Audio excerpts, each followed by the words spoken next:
Hi guys, it's Jordan from P&P Campers. I'm just going to be doing a handover video on this Lunar Homecar.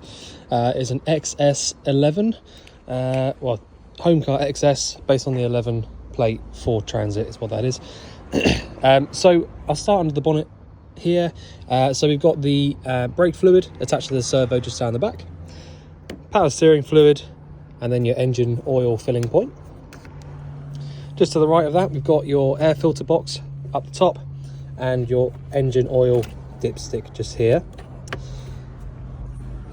So you've then got your engine coolant, washer fluid.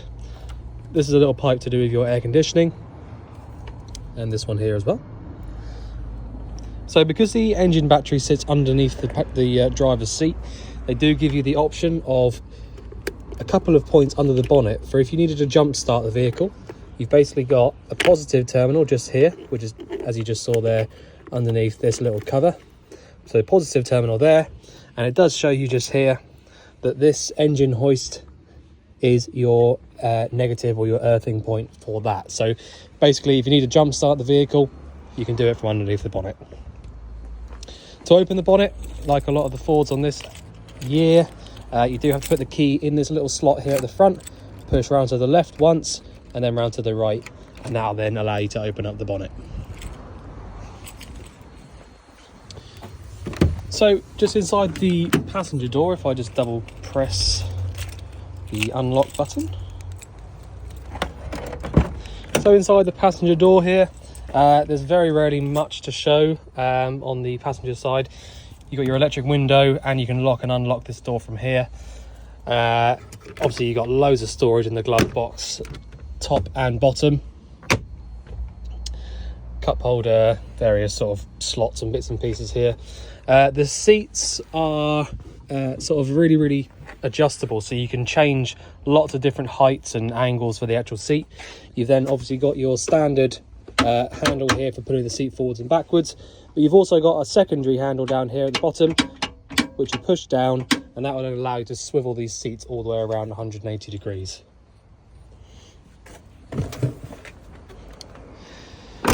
So you have got a little lock.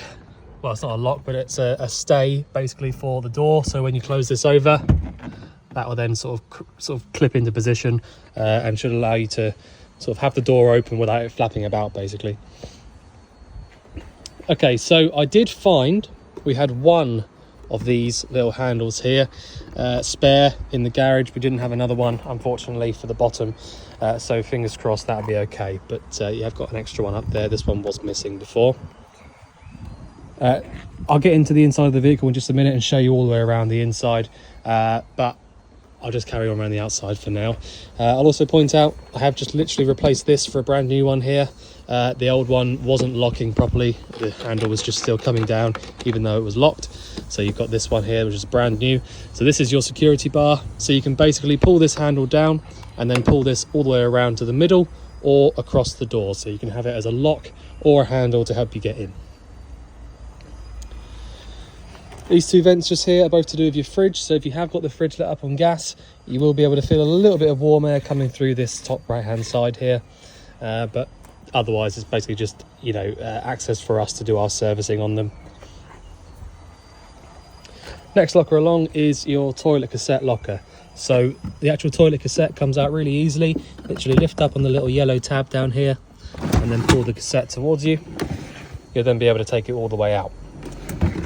From there, you just basically need to empty it out from here. Whilst you're emptying it out, you should hold down the little yellow button at the back, and your blue fluid, about a cap full, this cap here, the blue fluid goes back inside the cassette when you're pushing it back in.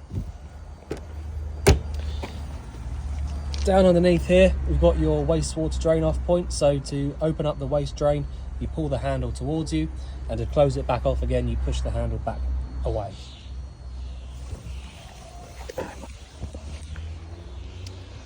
So not much to show on the back of the van. It's all in really good condition, nice and straight, no sort of nasty lumps and bumps. Bumper, again, also in really good condition. Can't sort of fault that at all, to be honest. On the off side of the van, we've got this really good sized rear locker here underneath the fixed bed. and a few other bits that I'll show you when we get to that. So in the storage locker back here, as I say, this is underneath the fixed bed. There's not a huge amount to actually run through in here. So you've got the actual fresh water tank is just here underneath this cupboard. The way that you drain out the fresh water is that in the top of the tank there will be a bung, and underneath you'll see there's a little pipe hanging down there at the moment. That pipe that you can see there underneath is currently plugged off. So if you did need to completely drain out the fresh tank, you can take that little plug out and pull the bung out inside the tank. If not, some people will just use the water up, basically just use it by drawing it through the pump and drain it out through the waste tank. Some people find that easier, so it's up to you how you want to do that. This locker, as you can see, holds itself up in this little catch just here nicely. So you've then got your freshwater filling point is just inside here. That's locked at the moment because it's just spinning around and I can't take it out. So if I just show you, we unlock that, this key here goes in, twist it 180 degrees, and now when I push in and round to the left, it comes out unlocked. In and round to the right until it stops to lock it back up again, 180 degrees, and now it just spins again. Okay, so that's how you use the freshwater filling point. Next door to that, we've got your boiler vent. So this is your heating and hot water from here. So if you wanted to double check that your boiler was definitely working and lit up, you can put your hand underneath this and you'll feel hot air pumping out through that. Next locker along is the gas locker. So I have fitted just a gas low filling point from here. So you've got that filling point there on the door. I've put it quite high on the locker so that when you have the locker shut, it won't get too close to the bottles and sort of stop it from closing. So that's why I put that up there. At the moment, we've got just normal propane bottles in here. So anti-clockwise round to the left will turn it on, and clockwise round to the right will turn it off. We've got a testing point up here on the bottom of the regulator. That's just for our testing purposes. And this pigtail just here is dated, if I can see it, 2021. So you've got till 26 to replace that pigtail hose.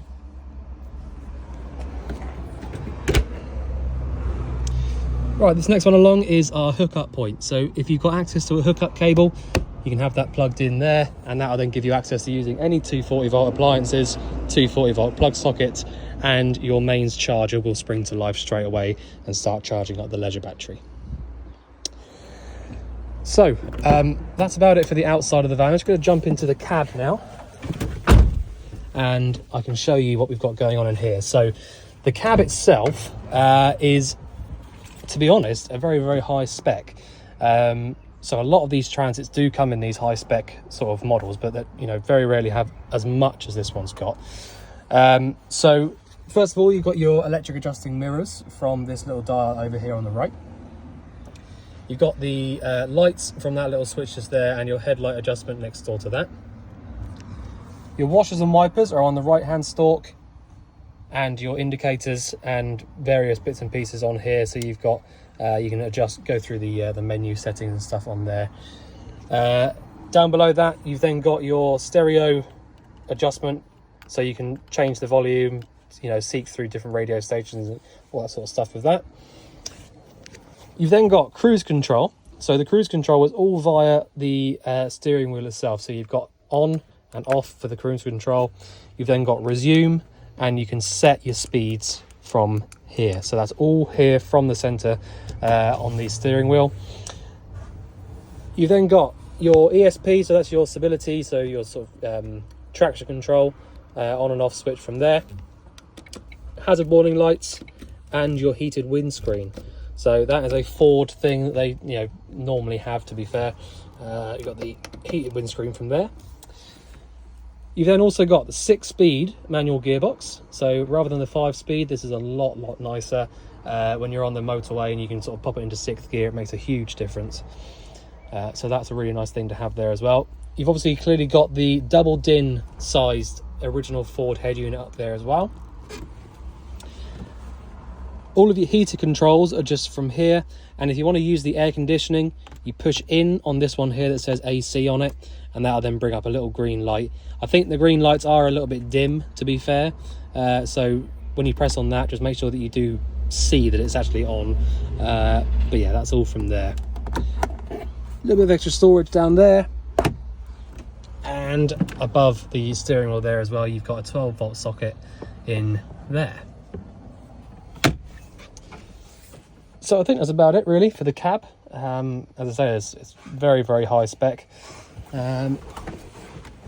Okay, so in the back end of the vehicle, I'll just briefly show you the layout. So we've got fixed bed. This is what you call a French bed. So the bed itself cuts itself off here, and that then allows you space to get into the bathroom. The bathroom in this one, you've got an absolutely massive separate shower. One of the biggest showers that I've ever seen in a motorhome, I must admit. They're normally nearly half the size of that. So that's a really nice thing to have. So you've still got good space for the toilet there, and it's kind of separate because you've got the shower curtain there, so it's not going to get everything in here soaking wet whenever you use the shower, which is a really nice thing.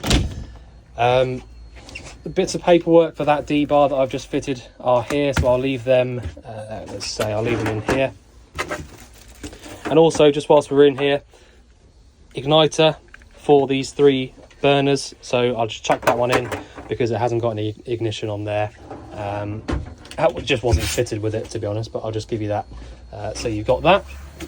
So first thing I'm going to run you through on the inside of the vehicle is going to be up here, just next to your head when you walk into the habitation door. So the power management system, or the power supply system in here, is a company called Calera. That's the company that makes this power system. So you've got a Calera control panel, which then links directly up to your Calera power supply unit, which is that big silver box in there. So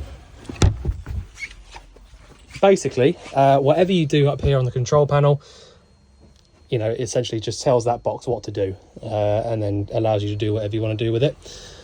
So the first thing you've got is this main power switch. So if we turn that on, get a green light on there, and that then means that we should have power at, if I just turn the switches on, power at your lights around the vehicle. So literally just done the habitation check on this, so all of the lights are working, but as soon as you turn that power switch on, all of your lights inside the vehicle will spring to life and be sort of powered up to work.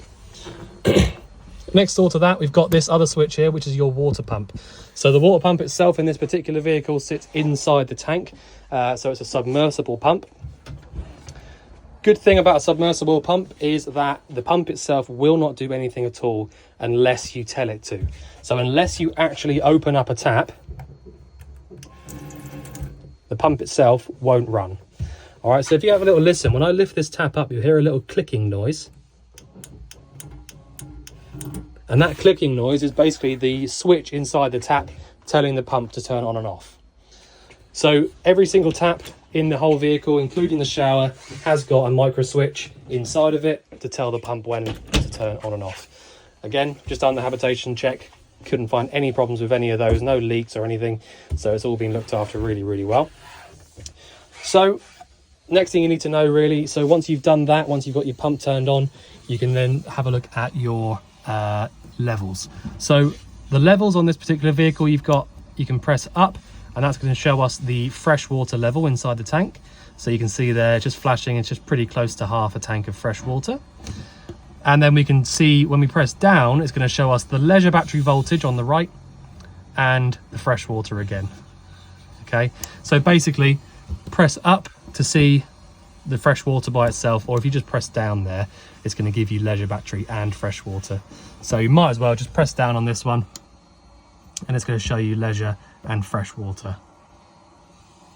All right, when you start the engine up, you might get this little light here come on, and what that light there means is that your engine battery is charging the leisure battery. So it means that all the time you're driving, the leisure battery is being charged up as you go. So that's what that light there means. And if you're hooked up on the mains, you might get this little light here come on as well, which means that your 240 volt charger is charging. Okay, so that's the control panel. Really, really simple how to use it. And then when you want to turn everything off, you literally just turn these two switches off here, and that's it. Everything's off.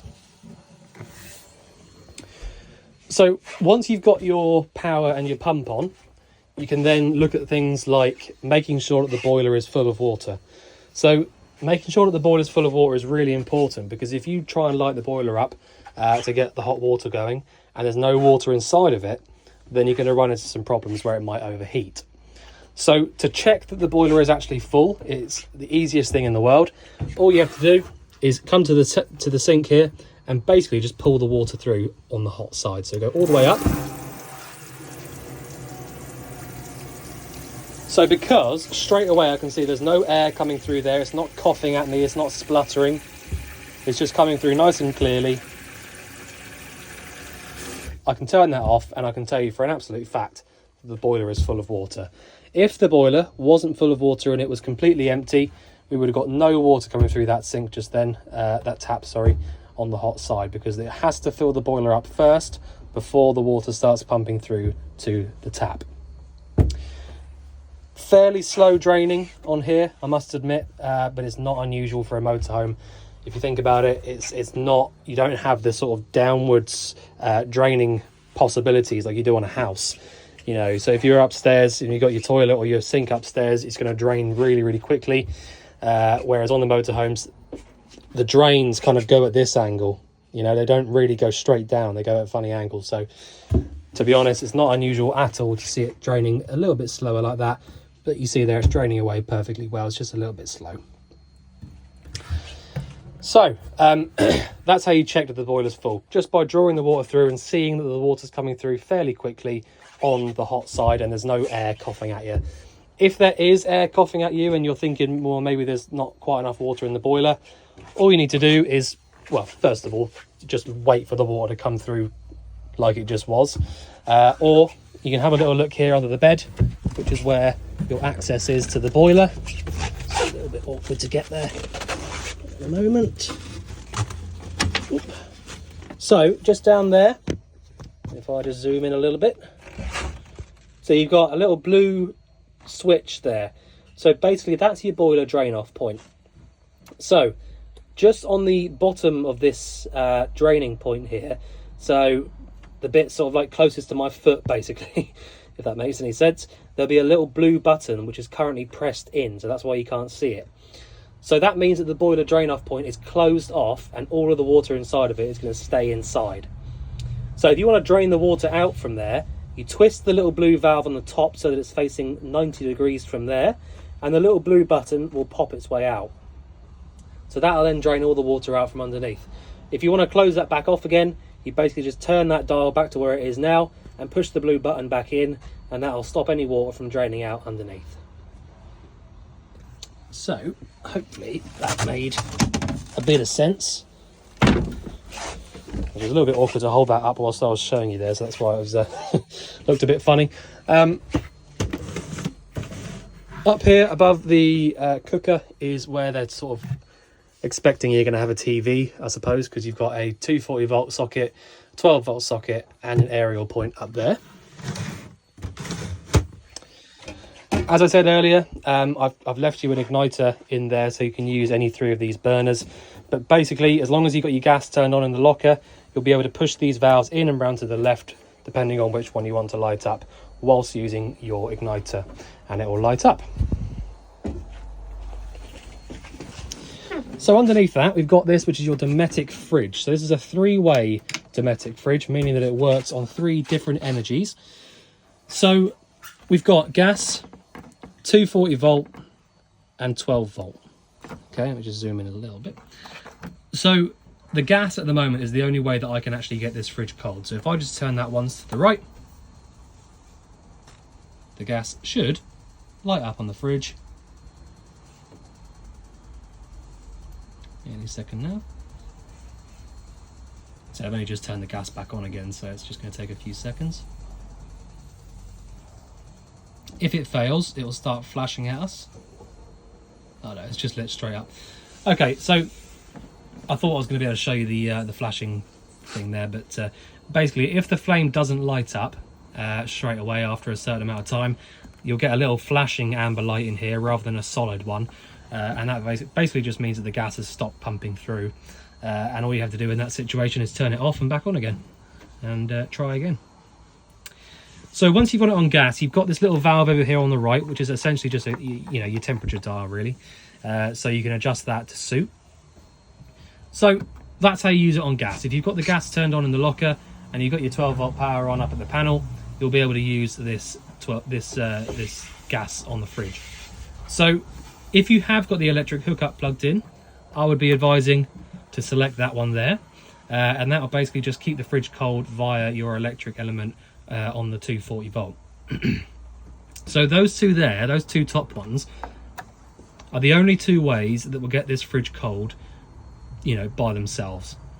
The bottom one, the 12 volt one, is for when your engine's running only, when you're driving only, and all it actually does is it holds the temperature inside the fridge that you've already put into it.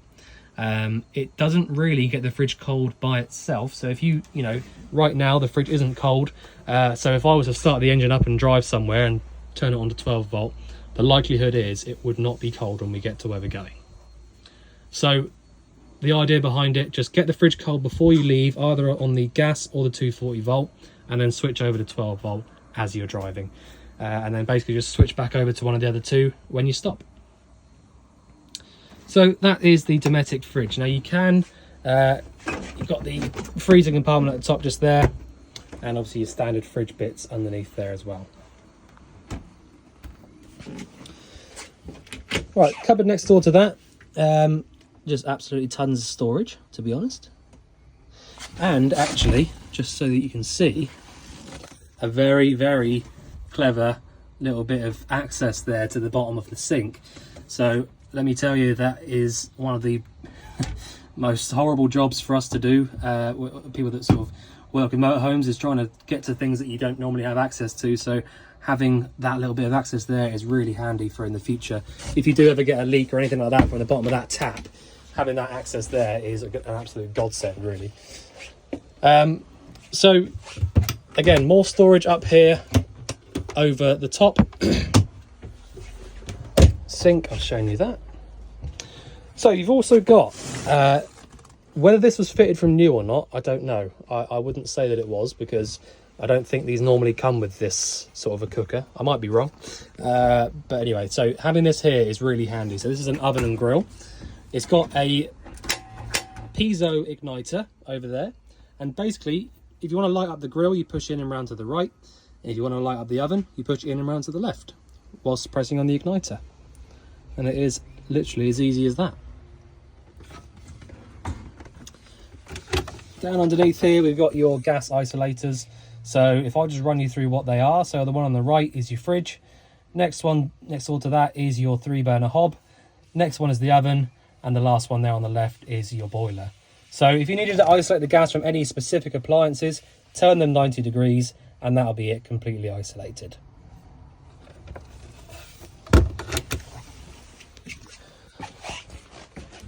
So the wardrobe up here, we've got a few bits in here that I just need to explain. So you've got some silver screens for the cab, which obviously a previous owner has left in there, which is, not a cheap thing at all. So it's really handy that's been left in there. You've also got all of your paperwork in here. So this is all of your sort of, just bits and pieces, paperwork for sort of appliances and stuff like that. All really, really good stuff to have kept over the years. So you can have a good look through that. There is a hookup cable and what looks like an adapter in here. We haven't tested this, just so that you are aware of that. But, previous owner was obviously using it anyway. So your TV aerial and TV aerial booster is up here. So this is your tilt and turn TV aerial. There is a main on and off switch for this. So if you're not using that, make sure that you leave that off. Otherwise it will slowly drain out your battery from that. So I'm just going to chuck these cushions off for a sec so I can show you properly. Underneath this forward facing seat, you've obviously got your seat belts there as well, which is another nice thing. So underneath this seat, it might look a little bit daunting at first because of lots of wiring going on down there. Not as scary as it looks. It looks, it's all very, very straightforward, but I'll just run you through what we've got. So as I said earlier on, this silver box here is our Calera unit. So this is the box that is going to essentially tell the entire vehicle what to do and when to do it. So you've got 12 volt fuses down here, all right, all relating to a certain thing, and a couple of trip switches there at the back. So when you're hooked up on the mains, those trip switches there are the ones that are basically allowing the power to work. You've then got down here your leisure battery. So this battery here is basically the one that's going to be powering all your lights and things like that when you're in the back end of the vehicle. You then also got solar panel controller there. So there is a solar panel up on the roof. A couple of relays to the right of that, which are both to do with the charging. So when your engine's running, these are the ones that would sort out the charger. And the little blue box at the back just there, blue smart charger. When you plug the mains cable into the vehicle, that is the battery charger for the leisure. So all of this little section down here, this is just all of your electrical stuff really. So you don't have to do anything with this, but I just thought I'd point out this is where it is. So yeah, there you go. Right, so the last thing I normally run through is going to be in the bathroom. So to be honest, the bathroom itself is literally just a case of hot and cold tap here for the sink, hot and cold tap there for the shower. The toilets are normally the only bits that I actually sort of explain because, the rest of it's all pretty self-explanatory stuff. So the toilet itself has a little blue button here at the back. So if I press and hold on that, pumps around fresh water from your water pump, and that is what acts as your flush fluid basically. So if I then pull on this handle towards us, it drains whatever's in the bowl there into the cassette, and then I push the handle back, that closes that flap back up. If you leave the flap open, you will not be able to take the cassette out from outside because it will be locked in position. But yeah, there you go. So I think I've pretty much covered everything. I don't think there is anything else, any other like appliances or anything at least. I'll put this one back in just a sec. So, but if you think there's anything I've missed out or anything you want going over again, just let us know. But otherwise, look forward to seeing you soon. Thanks very much.